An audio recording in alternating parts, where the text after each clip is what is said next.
It's the economy we are discussing. The first quarter GDP number has come in at 13.5%, which is lower than street estimates. They were standing at 15 to 15.5%. They are also lower than the Reserve Bank's projection, which was 16.2. Now, if you adjust this lower Q1 number into the RBI numbers, the RBI's full year forecast arithmetically should fall from 7.2 to 6.7%, and many economists have already brought down their forecasts. But let me give a different interpretation. At the outset, a 13.5% GDP growth over 20% last year Q1 doesn't look all that bad. Let me explain why and what looks weak. The actual Q1 GDP is 36.85 lakh crore, which is only 3.8% higher than the pre-COVID number, of FY20, the first quarter. The weak elements are: one, construction. Construction GDP has come in at 2.62 lakh crore. It's a good 16.8% higher than last year. But if you compare it to the pre-COVID level, then in 3 years, the growth is just 1.1%. Likewise, another huge category, trade, hotels, transport, communication and broadcasting. A large segment, its GDP was 5.59 lakh crore in the latest Q1. It is 26% above last year, but 15% below what it was 3 years ago, that is FY20 Q1. And these are the two sectors that comprise, the small MSME units, your Udupi hotels, traders, unorganized labor.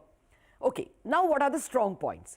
Private final consumption at 22 lakh crore is 26% above last year and a good 10% over the 3-year-ago level. Not bad at all. And capital formation, gross fixed capital formation has come in at 12.8 lakh crore, which is nearly 7% above the 3-year-ago level. Not spectacular, but at least not all that bad. So what more does this Q1 number tell us about the hidden weaknesses and strength of the economy? Is there strength in domestic consumption, which I pointed out, strong enough to improve the coming quarters? Or will the coming quarters be worse off because of the global slowdown? For all these questions, I'm joined by an eminent panel: Abhishek Upadhyay of ICICI Securities, primary dealer; Pronab, the former chairman of the Statistics Commission; Samiran Chakraborty, chief economist, Citi India; and Rob Subbaraman, the global economist of Nomura. Gentlemen, thank you very much for your time. Rob, let me start with you. I mean, it's a great year-on-year story because, we had a terrible first quarter of FY21. But this weakness over the 3-year-ago level, is this an Indian phenomenon or are you seeing it everywhere? How do you interpret this number? Hi, Lasse. It's great to be back on your show. I would say it's not just an Indian phenomenon. I'd say it's an emerging market phenomenon. If you're looking at many emerging markets and their levels of GDP now compared to just before the pandemic, some are still not even back to that level. Some are only just marginally above that level. So emerging markets, much more so than developed economies, have really struggled to fully recover from this pandemic. And I'd say India is in that bucket as well. Okay.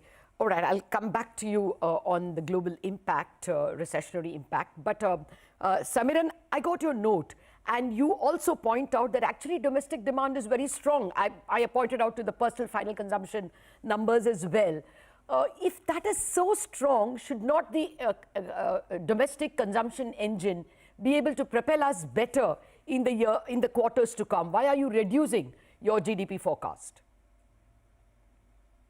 So good morning, Lata. Actually, most of our GDP growth forecast revision is simply a arithmetic exercise because the first quarter GDP came in much weaker than what we were expecting. So we had to adjust for it. If you look at our rest of the year forecast, we haven't changed those forecasts in a very big way, at least in a sequential momentum sense. And part of the reason simply is this hope that the pace of domestic growth momentum would continue in the latter part of the year. Obviously, the big hit for the first quarter GDP was the almost minus 600 basis point impact that came from net exports. and to what extent current account deficit moderates in the latter part of the year and this headwind becomes lesser is going to be critical. If we believe that some of these headwinds remain very strong, then even this 6.7% forecast that we have for the full year, there could be downside risk to that number as well. Oh, okay. Now that opens a new line of thinking. There are a lot of people. We just have Moody's cutting down growth rates of both global economy, emerging markets, India, US, just about every economy.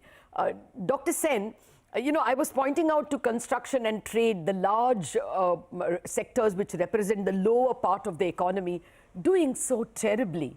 What is your interpretation? Can that hold back overall growth? Or can this strong consumption of the upper part of the economy continue to propel us? The consumption pattern is skewed, and that can propel us for a while, but it's not sustainable in the medium term. The question is, how long is the medium term that we are talking about? If we are talking about the next couple of quarters, we may still be okay, but I think after that we should start expecting a falling off until and unless we start seeing a very, very strong response in construction and in the trade, hotels and restaurants sector, which, as you said, are very large sectors for employment. But having said that, I think there was a little bit of exuberance in the projections that were made earlier. Okay. If you recall, I've been saying that we should be expecting around 6.5% with a downside risk, and that seems to be coming true. I'm not claiming credit for this. It's bad news, but we really should be cautious about sort of over projecting what the Indian economy is doing, and we haven't yet factored in what is going to be the effects of the tightening of monetary policy. Yes. At the moment, it doesn't seem to have had much effect. But sooner or later, it will. I take your point, sir, and that is going to be my next set of questions. But before that, one more question to you, Abhishek. Any other points from the GDP that we have not yet discussed? And particularly, I wanted your view on, government, whether it can make a difference. Government final consumption expenditure has hardly grown. It's somehow not gelling with the fiscal data we got. It looks like the expenditure is not bad at all. But do you think those are factors that can propel, like construction, capex, whether any of these can give us an upside surprise? Well, so the main reason for downward surprise compared to our forecast, which was close to RBI, was the industrial sector performance. So manufacturing, mining sector, the growth pickup in those segments was much weaker compared to what you would expect based on data such as IIP. That in turn reflected margin squeeze faced by this sector because of higher commodity prices. Now, the silver lining is that commodity prices have come off of late, and that should then act on the opposite side and support the numbers in the current quarter and perhaps in the second half of the year as well. On the government spending side, yes, center government spend on the capex side has been strong, but on the revex front has been weak. Also, the states spending has started on a relatively soft note. So, but these segments, you would think that government, looking at the current bond yields, for instance, which are so low, government will have some fiscal space to spend because tax collection numbers also looking reasonably robust. So I would think government spending will pick up both on the revex side because a lot of this subsidy spend tends to be back-ended, and on the capex front because states will spend more in the remaining months after a very weak start. Okay, fair enough. One hopes that can be a propeller. But Rob, I was talking about these global numbers coming in lower, people cutting forecasts for China, for US, and for the global economy. Will this mean that there will be more headwinds for growth, and will Nomura itself look to lower its India GDP forecast?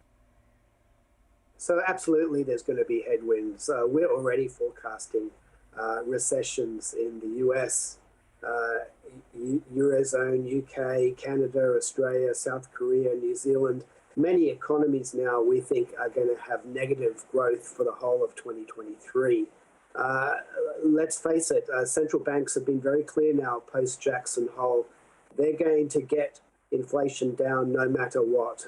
If that means tightening into recession, so be it. We have an energy crisis in Europe and droughts in other parts of the world. We have China really struggling with its zero COVID strategy and a property crisis as well. There's a lot of headwinds to global growth. We have minus 1% roughly GDP for the US, Europe next year. There's clearly downside risk to our India GDP growth forecast for 2023, which is currently 4.7%.